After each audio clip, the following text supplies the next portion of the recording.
Assalamualaikum warahmatullahi wabarakatuh. Nama saya Hana Ibowanti Behaki, NIM 17010225316. Saya akan menjelaskan tentang protozoa. Apa sih protozoa itu? Protozoa adalah salah satu subkingdom dari Protista eukariotik. Protozoa ini berasal dari bahasa Yunani, yaitu protos yang artinya pertama dan zoon yang artinya rendah. Jadi protozoa adalah hewan pertama atau hewan tingkat rendah yang bersel satu. Karakteristik atau ciri-ciri protozoa yang pertama adalah organisme uniseluler atau bersel satu, bersifat eukariotik atau inti sel dilindungi dengan membran sel dan tidak memiliki dinding sel. Protozoa ini adalah heterotrof, umumnya tidak bisa membuat makanannya sendiri. Protozoa ini hidup secara sendiri ataupun berkelompok, hidup bebas secara bebas, parasit ataupun sporofit. Alat geraknya berupa flagella, silia, dan pseudopodia. Berukuran sekitar 100 sampai dengan 300 mikron. Dalam keadaan tidak baik, protozoa akan membentuk sebuah kristal untuk bertahan hidup.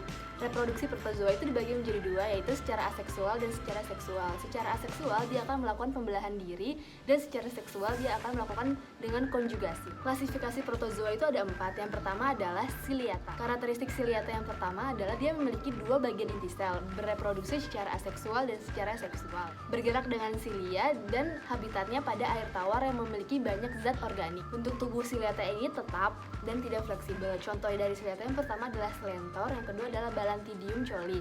Nah, Balantidium coli ini dapat mengakibatkan penyakit berupa Dysentery Balantidium. Yang kedua ada Rhizopoda. Rhizopoda ini habitatnya pada tempat air tawar yang memiliki banyak zat organik.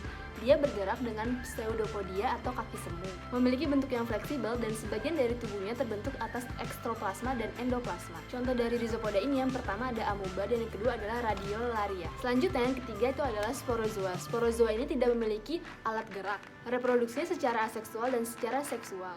Bersifat parasit dan dapat ditemukan pada manusia dan pada hewan. Contoh dari sporozoa ini yang pertama ada Plasmodium vivax, Plasmodium falciparum, Plasmodium oval, dan Plasmodium malaria. Terakhir itu ada flagellata. Alat geraknya berupa flagel, bersifat autotrof dan habitatnya pada air tawar. Memiliki kloroplas dan bereproduksi secara aseksual. Bentuk tubuhnya fleksibel. Contohnya yaitu Trypanosoma gambiens, Noctiluca miliaris, dan ada Mixotricha yang terakhir.